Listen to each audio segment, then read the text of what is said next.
Muy buenos días. Son las 6 de la mañana de este viernes 24 de abril de 2020. Esta es la hora de la verdad. Y estos son temas y asuntos que trataremos en la grata compañía de ustedes durante las próximas horas.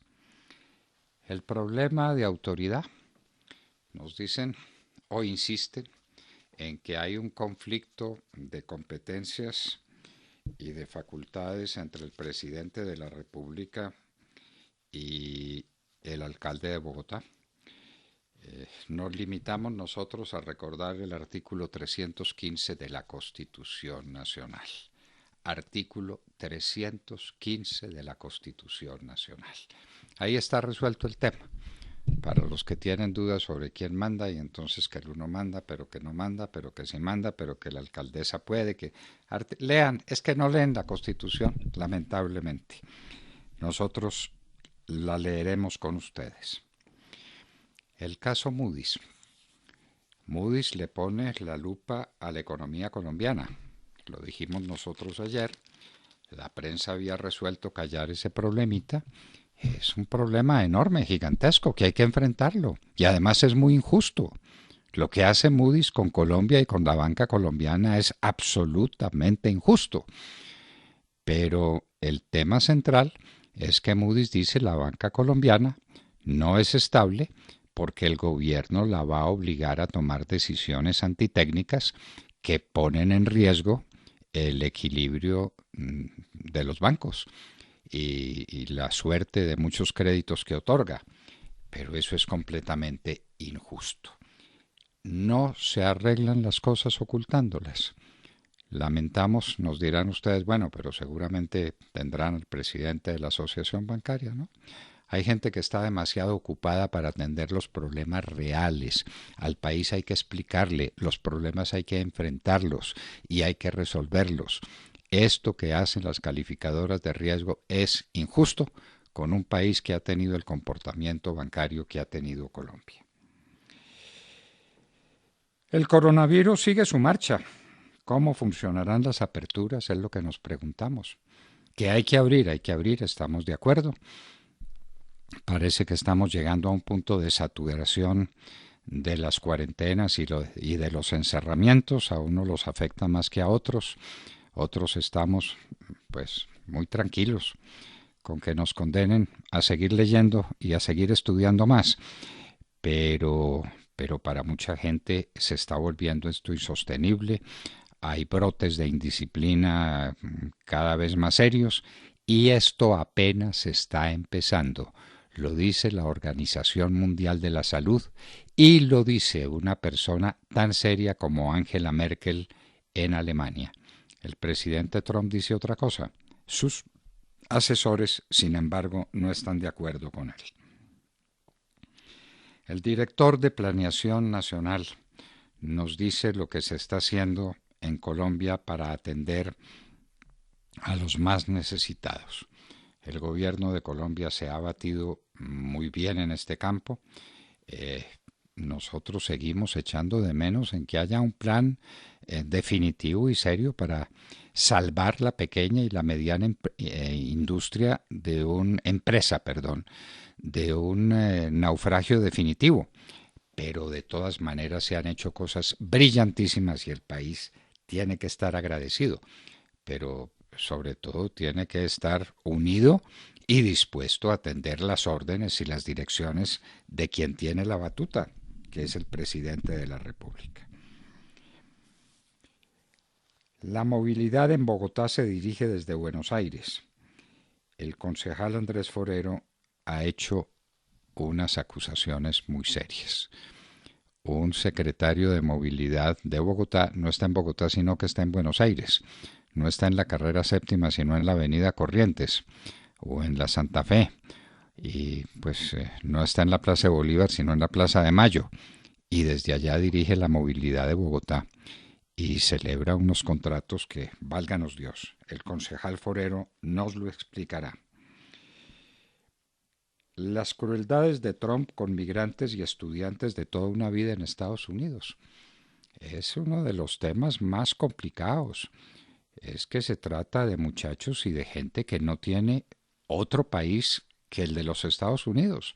Llegaron niños, llegaron en brazos, llegaron cuando apenas podían caminar, aprendieron el inglés primero que el español y resulta que ahora no son nadie porque no nacieron en tierra de los Estados Unidos. Son verdaderas crueldades y equivocaciones que está asumiendo Trump para favorecerse ante unos electores extremistas que tiene. En Colombia tenemos problemas supremamente serios. El de Corabastos es un problema muy grave, pero tenemos otros problemas en Colombia, las cárceles. Uno ve lo de la cárcel de Villavicencio y dice simplemente esto no puede ser, esto no puede ser. A seres humanos no se los puede tratar así. Ese es el resultado del abandono de toda política carcelaria, porque el señor Santos estaba muy ocupado en otras cosas nada santas y se le olvidaron temitas como el de las cárceles, que tenemos las cárceles que dejó Sabas Pretel hace cuántos años, por Dios, hace cuántos años, y no se ha hecho absolutamente nada. Ahora dicen que están construyendo unas cárceles, siempre lo han dicho. Todos los ministros y las ministras han dicho y que van a resolver el problema carcelario que es cada vez peor. Eso era una bomba que iba a estallar y estalló con el coronavirus. Ahora la noticia es que hay coronavirus en la picota. Hablan de 5 contagiados, de 5 a 50 y a 500 no hay sin un paso. Entonces, ¿qué es lo que vamos a hacer? Lo de Villavicencio es sencillamente dantesco. En Santa Marta se cierra otra clínica por coronavirus.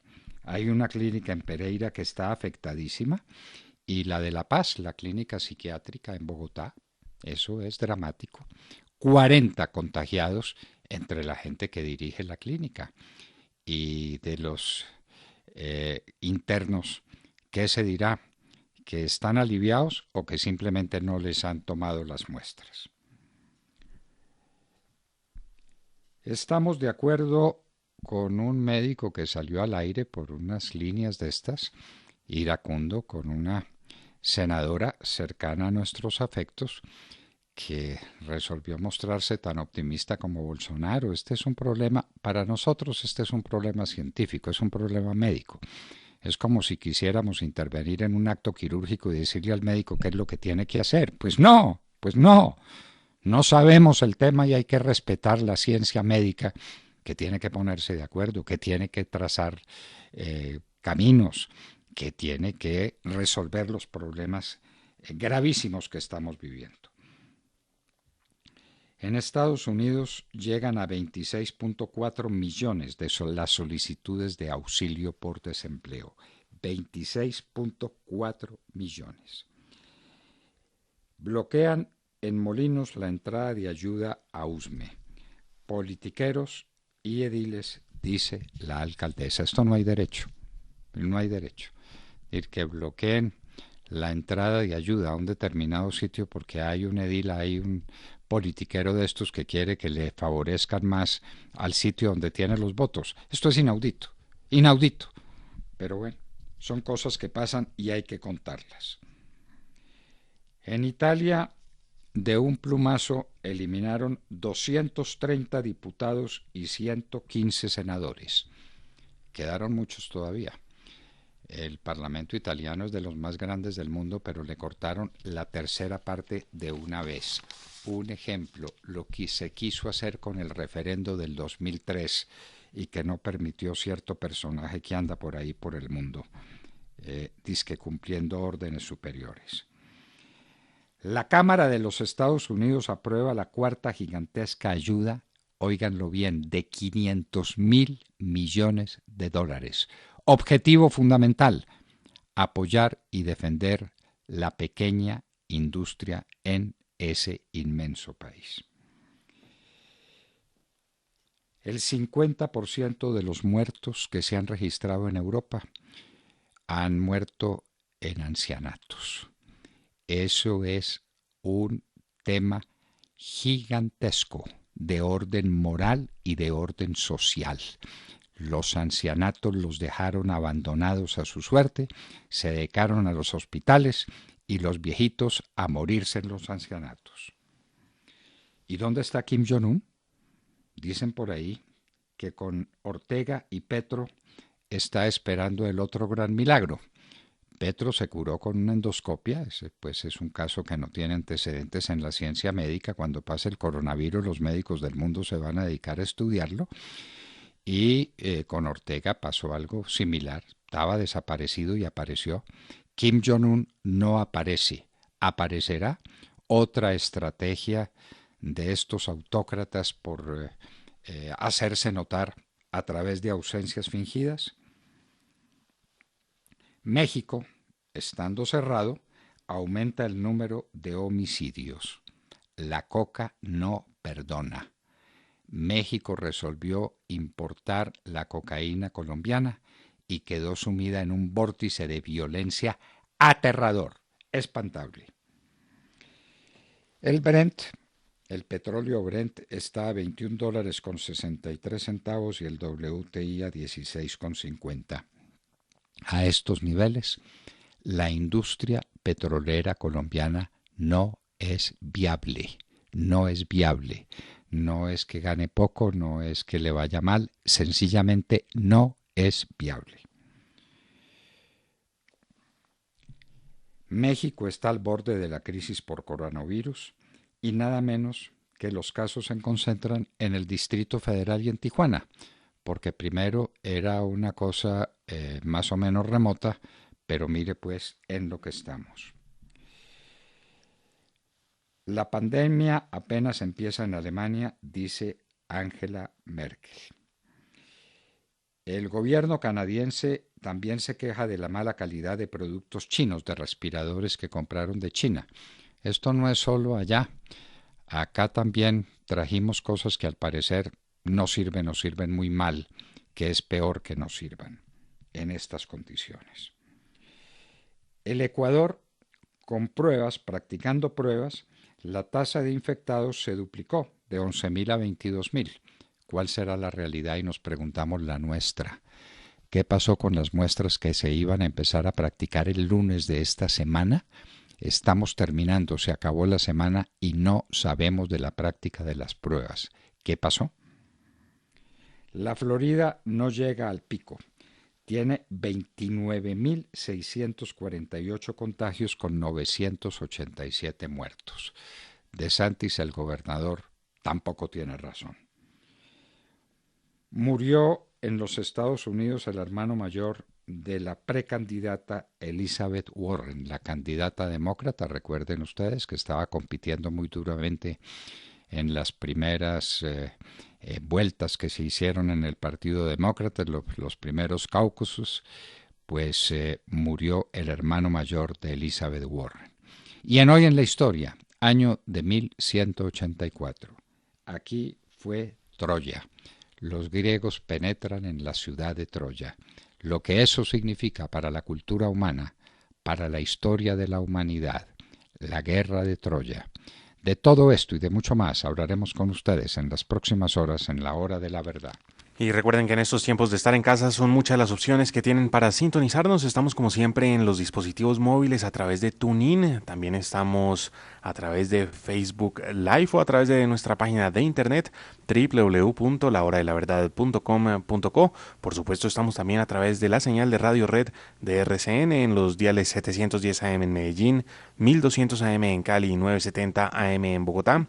Y se enlaza con nosotros también la señal de Radio Sabana de Sincelejo a través de los 1370 AM. Recuerden que ahora estamos disponibles en 9 plataformas de distribución de podcasts. Principalmente estamos en Apple Podcast, en iVoox y en Spotify. Allí pueden encontrar todo el contenido de nuestras emisiones. No olviden suscribirse a estas plataformas que son tan interesantes para poder escucharnos en diferido. Recuerden que los oyentes son lo más importante que tiene la Hora de la Verdad. Con todos nos encanta siempre estar en contacto y hay muchas maneras de hacerlo. Nos pueden seguir en Twitter y enviarnos sus comentarios a nuestra cuenta @Hora de la Verdad, o también pueden hacerlo a través de Instagram en nuestra cuenta @La Hora de la Verdad oficial, o a través de Facebook, en donde siempre estamos pendientes de sus opiniones. En Colombia son las 6 de la mañana, 16 minutos. Continuamos con las noticias, con las más importantes del momento. Es momento de estar en casa, disfrutar en familia, recuperar el tiempo perdido y escuchar La Hora de la Verdad con Fernando Londoño Hoyos, de lunes a viernes de 6 a 10 de la mañana por Radio Red de RCN.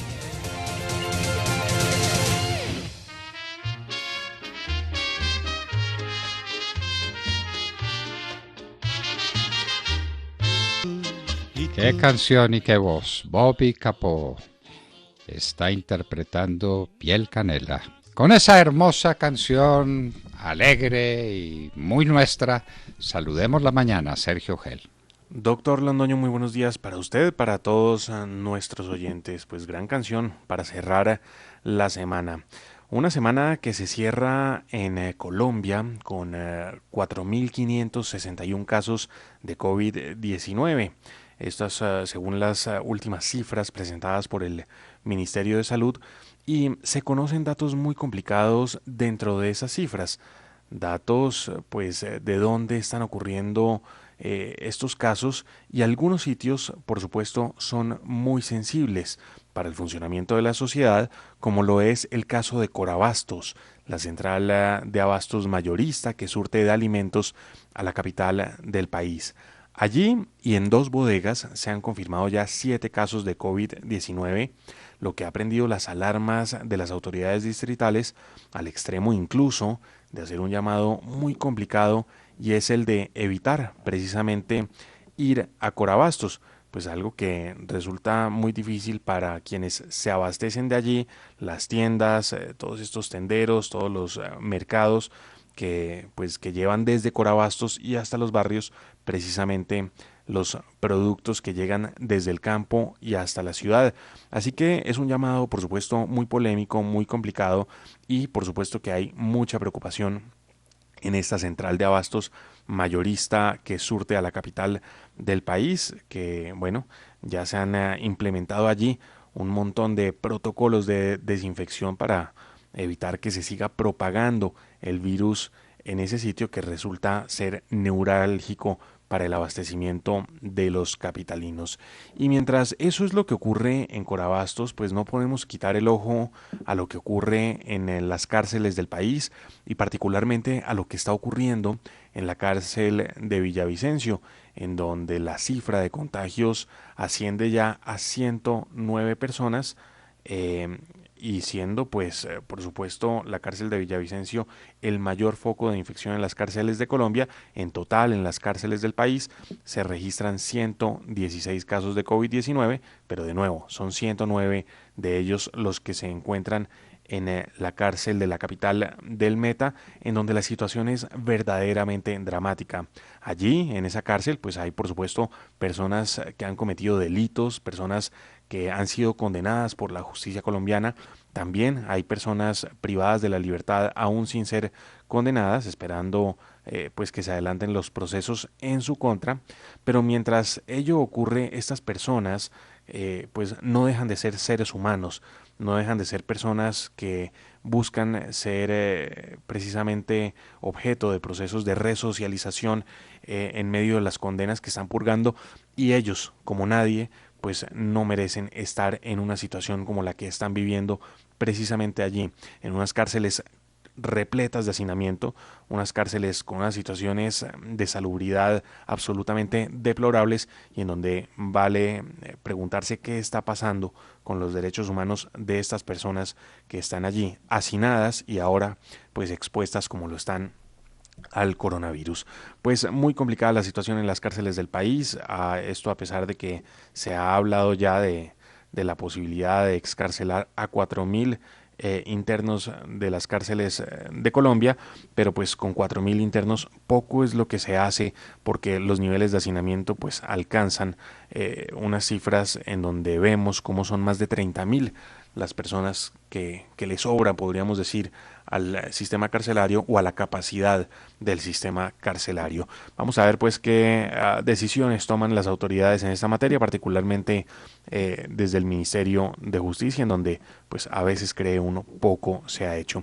Y mientras esto ocurre, no podemos dejar de lado el tema de la repatriación de los colombianos en el exterior. Sigue avanzando a buen ritmo, podríamos decir. Ya la cifra que se conoce es que 900 connacionales que se habían quedado atrapados en el exterior ya han regresado a casa a través de los vuelos humanitarios. El último que llegó fue un vuelo proveniente de la ciudad de Houston, en Texas, en los Estados Unidos. De allí llegaron más de 150 connacionales y están llegando pues a cumplir unas cuarentenas obligatorias, unos aislamientos reforzados, pero la pregunta que queda es quién está monitoreando, cómo se está vigilando y cómo se está implementando esto. Pues los repatriados están llegando a la capital del país, en donde están siendo recibidos por la Secretaría de Salud de Bogotá, por la Cruz Roja Colombiana, y pues cada uno de ellos debe cumplir con un estricto aislamiento obligatorio, pero de nuevo son aislamientos que pues no están siendo monitoreados, y ya hemos visto cómo gran parte de los casos del coronavirus pues han llegado a Colombia a través de aviones. Así que pues es un tema que no deja de ser polémico, al que le seguimos la pista. Hoy tendremos una entrevista muy importante al respecto con alguien que ha gestionado mucho este tema y que es el representante de la Cámara por los colombianos en el exterior, Juan David Vélez. Aún quedan muchos fuera de Colombia, aún hay muchos dramas que se están viviendo fuera del país con colombianos que no pudieron regresar y que siguen haciendo ese llamado para volver a Colombia. La pregunta es cómo van a volver y qué protocolo se les va a aplicar, y si estos protocolos pues están siendo lo suficientemente rígidos y estrictos para evitar que estemos importando más casos de coronavirus a nuestro país. Pues con estas tres noticias no podemos dejar de saludar la mañana cuando estamos haciendo este cierre, cuando Colombia registra ya pues este número de casos, esta cifra que les daba al comienzo, 4.561 casos de COVID-19 en el país. Y la respuesta a la última pregunta que usted hacía, ¿cómo están monitoreando a esos compatriotas que han regresado? De ninguna manera. El compatriota le toman la temperatura en el aeropuerto, sí mucho, y le hacen firmar un papel donde dice que se compromete a un aislamiento que no cumple. Y no lo cumple porque no hay quien lo vigile y porque no hay quien lo haga cumplir, y entonces por ahí entró todo el coronavirus y está volviendo a entrar por el mismo sitio, por el aeropuerto El Dorado. ¿Qué le vamos a hacer? Bueno, de Mar Córdoba.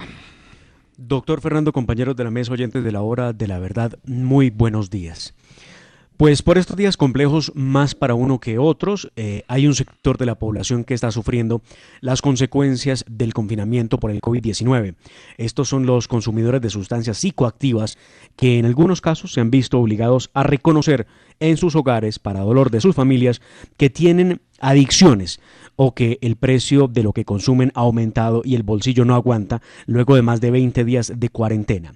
El diario El Espectador reveló un estudio de la encuesta de la organización Corporación Acción Técnica Social y la iniciativa Échele Cabeza, donde revelaron datos fundamentales para entender lo que está pasando en este sector de la sociedad. De acuerdo con la encuesta, que se aplicó a un total de 1.239 personas, que se realizó en las ciudades de Bogotá, Medellín, Cali, Bucaramanga, Tunja, Manizales, Pereira, entre otros lugares, quedó en evidencia la forma en que consumen sustancias prohibidas y permitidas de la siguiente manera. El 55% de los encuestados reportó que combina el consumo de estas sustancias con el trabajo o el estudio a distancia. El 17% utilizan marihuana. El 15%, porque también hay sustancias permitidas, utiliza café mientras realizan este tipo de actividades, bien sea estudio o trabajo. El 70% de los encuestados viven con sus familias, pero apenas el 59% aseguran que las personas con las que comparten sus viviendas, sean familiares o no, saben de su consumo. El 39% admite que sus familiares no lo saben y el 2% ha informado que les tocó salir del closet psicoactivo en esta cuarentena y asumir su consumo delante de su familia. Obviamente las condiciones de la cuarentena dan resultados que muestran que se ha disminuido el consumo de sustancias psicoestimulantes en espacios de fiesta y ocio para aumentar el consumo de estimulantes legales como el café, como el cigarrillo o el té. De hecho, las sustancias más consumidas, doctor Fernando, para quienes respondieron la encuesta son en el orden así: la marihuana en un 25%, el alcohol en un 19%, el café en un 14%, el cigarrillo en un 11% y el té en un 8%.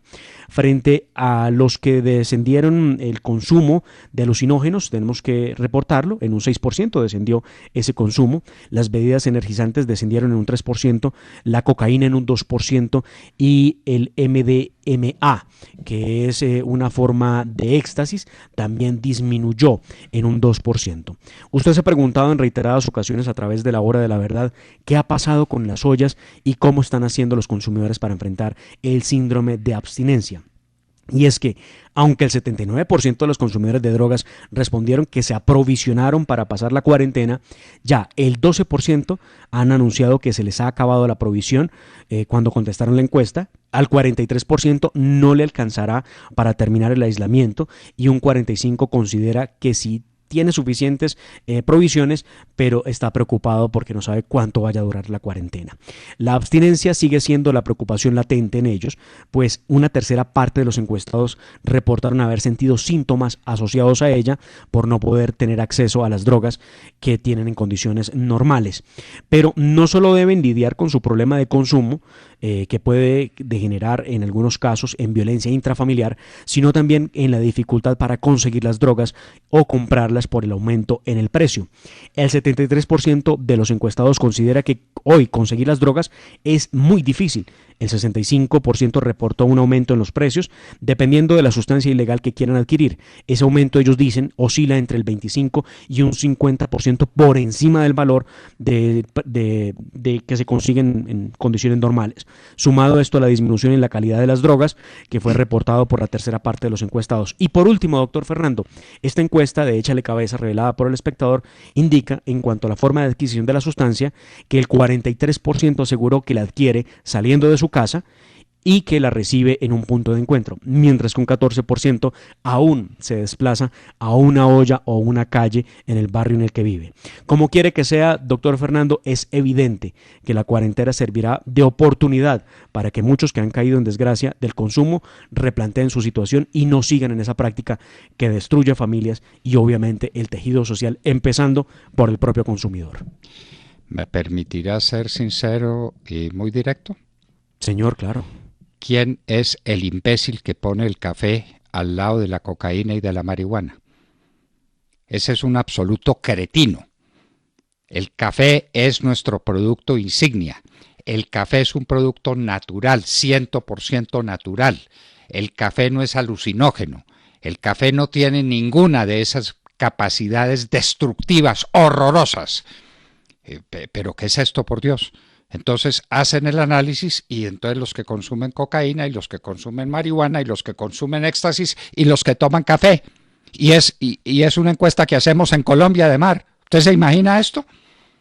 ¿Ah? Porque la han puesto como una de las sustancias que crean adicción, al igual que el té o al igual que la marihuana. No puede ser, claramente. El café no crea adicción. Delicioso una taza de café y ojalá mucha gente tome café, pero no hay derecho pues a que el café esté a la altura del éxtasis de la marihuana y de la cocaína. Entonces, excelente el trabajo que se ha hecho, lo felicito por su presentación, pero me siento absolutamente indignado como colombiano y como hijo además de una tierra cafetera que se ponga el café al lado de la cocaína o del éxtasis. No, señores, una buena taza de café le devuelve a uno el ánimo, lo ayuda. El café es maravilloso, sin que sea adictivo, sin que sea alucinógeno, sin que cree ningún problema, como ha sido el resultado de 1000 estudios científicos que se han hecho sobre el particular. Bueno, Montserrat Fernández. Muy buenos días a todos. Bueno, ¿qué les parece si nos vamos a Europa? Porque allí precisamente es donde más está golpeando la pandemia del coronavirus, bueno, Europa y Estados Unidos. Y ahora que ya todos hablan y pronostican una segunda ola de contagios para otoño, pues yo creo que hay que enfrentar la realidad, no sé qué piensan ustedes, ¿no? Y esa realidad no pinta bien. De hecho, ayer la canciller alemana Angela Merkel dijo que no estamos al final de la pandemia, dijo textualmente, sino al principio, y defendió la necesidad de una mayor solidaridad en la Unión Europea, afirmando que a Alemania solo le va a ir bien si a Europa le va bien, y añadió que Alemania está dispuesta a hacer contribuciones significativamente mayores al presupuesto comunitario. Hay que recordar que al principio de la pandemia Merkel rechazaba la posibilidad de aportar más del 1% del Producto Interior Bruto. Pero la situación es tan grave que Merkel cambió de opinión y acepta aumentar la contribución a un fondo para la reconstrucción. Pero eso sí, lo que no acepta es la emisión de eurobonos, conocidos como los coronabonos, ¿no? Eso no le gusta en absoluto. Estas declaraciones de la canciller llegan en momentos en que las negociaciones en la Comunidad Europea pasan por momentos difíciles. Esto es como un naufragio, queridos amigos. Esto es que cada país está reaccionando al estilo sálvese quien pueda. Y de no reaccionar rápido, su existencia corre peligro. Eso es lo que piensan muchos. Europa corre peligro. De hecho, la misma Angela Merkel dijo, el coronavirus es una prueba de resistencia para las democracias.